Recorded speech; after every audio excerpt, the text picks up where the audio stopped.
16వ శాసనసభకి ఏకగ్రీవంగా ఎన్నికైన సభాపతి శ్రీ చింతకాయల అయ్యన్న పాత్రుడు గారికి హృదయపూర్వక నమస్కారాలు, మీకు శుభాకాంక్షలు.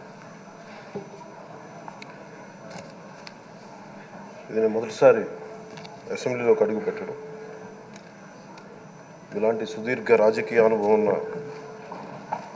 దాదాపు 7 సార్లు ఎమ్మెల్యేగాను, ఒకసారి పార్లమెంట్లో అడుగుపెట్టిన మీకు, Panchayati Raj, technical education, forest, R&B అనేక మంత్రిత్వ శాఖల్ని సమర్థవంతంగా నిర్వహించిన మీకు ఈ సభాధ్యక్షుడు, ఈ స్పీకర్ స్థానంలో కూర్చోవడం నాకు చాలా ఆనందంగా ఉంది.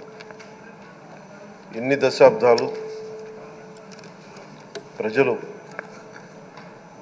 రాజకీయ జీవనంలో, ఎన్ని దశాబ్దాలు ప్రజలు మీ వాడి వేడి చూశారు.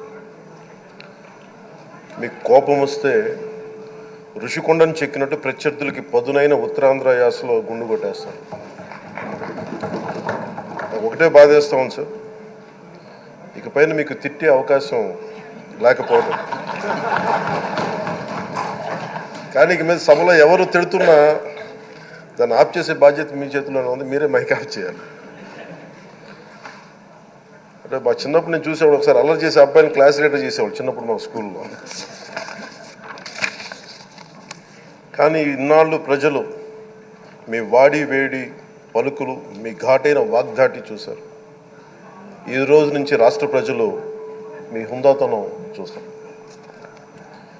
డిబేట్స్ వెనకాల దాక్కుని సంస్కారహీనమైన భాషల్ని, భావాలని రకరకాల మాధ్యాల్లో విరజిమ్ముతూ ఉంటారు. దాని నియంత్రణ మీ ఆధ్వర్యంలో ఇక్కడి నుంచే మొదలవ్వాలి. ఇందాక సభానాయకులు, గౌరవ ముఖ్యమంత్రి శ్రీ చంద్రబాబు నాయుడు గారు చెప్తారు, ఆడబిడ్డలు ఏ విధంగా నలిగిపోయారు ఈ రాష్ట్రంలో గత 5 సంవత్సరాల్లో. చిన్న లేదు, పెద్ద లేదు, ఎవరని లేదు. ఎవరన్నా సరే ఒక మాట మాట్లాడితే వాళ్ళు వ్యక్తిగతంగా దూషణ, సోషల్ మీడియాలో వాళ్ళని క్యారెక్టర్ అసాసినేట్ చేయటం, వాళ్ళు పెద్ద నాయకులు కావచ్చు, కార్యకర్తలు కావచ్చు, లేదా వాళ్ళకి ఎదురు తిరిగి ఒక ఒపీనియన్ చెప్పి ఎవరైనా సగటు మనిషి కూడా కావచ్చు, అది ఇక్కడితో ఈ రోజు నుంచి ఆగిపోవాలి అధ్యక్ష. అది మీ ఆధ్వర్యంలోనే మొదలవ్వాలి. గత ప్రభుత్వం తాలూకు సభ జరిగిన విధానం చూస్తే ఈ వ్యక్తిగత దూషణ ఇవన్నీ చాలా ఇబ్బంది పెట్టే ప్రజలు. ఈ రోజున వాళ్ళకి 11 సీట్లకు పరిమితం అయ్యారు, ఈరోజు లేరు, ధైర్యం లేదు వాళ్ళకి. విజయాన్ని తీసుకోగలిగారు కానీ ఓటమి కూడా ధైర్యంగా కూర్చుకునే వాళ్ళకి స్థాయి లేదు, వాళ్ళకి పారిపోయారు ఇక్కడి నుంచి. భావంలో ఉండే తీవ్రత భాషలో ఉండాల్సిన అవసరం లేదు.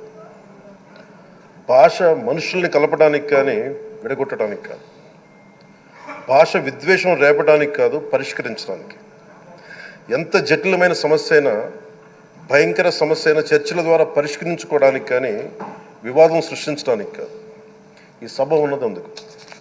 కానీ మనం చూసింది వాళ్ళ దగ్గర నుంచి బూతులతోటి, వ్యక్తిగత దోషులతోటి రాష్ట్ర పురోభివృద్ధిని ఆపేశారు. అలాంటి సభ కాకుండా ఇందాక మన పెద్దలు శ్రీ గౌరవ ముఖ్యమంత్రి చంద్రబాబు గారు చెప్పినట్టుగా ఇది భవిష్యత్తుకి ఇది ఒక ప్రమాణం అవ్వాలి.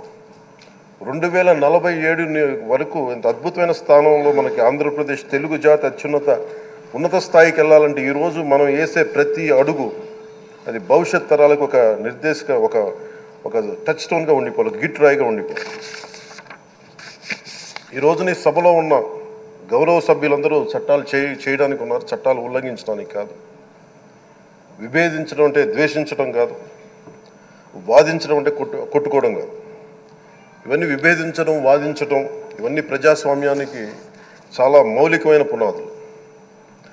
ఆంధ్రప్రదేశ్ ఆవిర్భావం జరిగి అసలు భాషా ప్రయుక్త రాష్ట్రాల ఆవిర్భావమే మన ఆంధ్ర రాజ్యంతో మొదలైంది.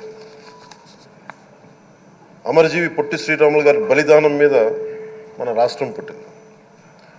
56 రోజులు తిండి తిప్పలు తినకుండా నరకం అనుభవిస్తూ ఆయన బలైపోయారు.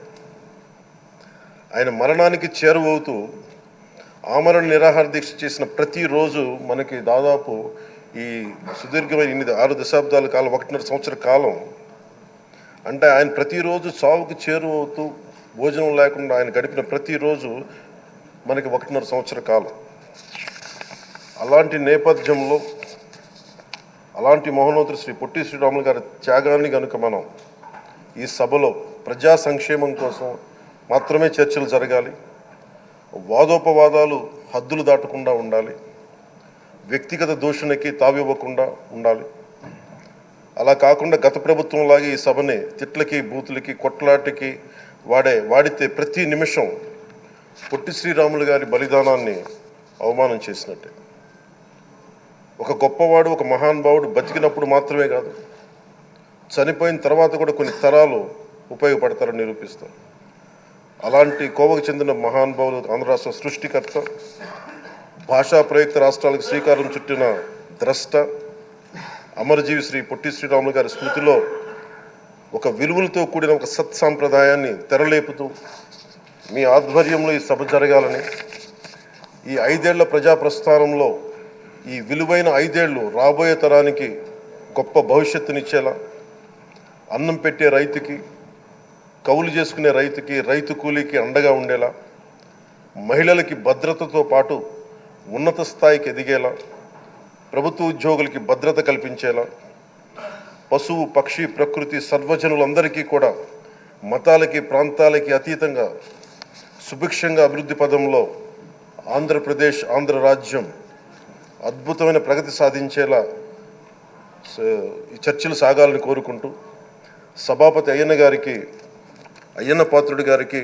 మీ ఆధ్వర్యంలో ఈ సభ ఒక సరికొత్త సాంప్రదాయానికి, సత్సాంప్రదాయానికి ఇది తెరతీయాలని కోరుకుంటూ మీకు మరోమారు శుభాభినందనలు తెలియజేసుకుంటాను. గౌరవ మంత్రులు లోకేష్ గారు మాట్లాడతారు. స్పీకర్గా ఎన్నికైన అయ్యన్న పాత్రుడు గారికి నా హృదయపూర్వక శుభాకాంక్షలు. అయ్యన్న పాత్రుడు గారు అంటే అందరి పాత్రుడు, ఎప్పుడూ ప్రజల గురించే ఆలోచించే వ్యక్తి.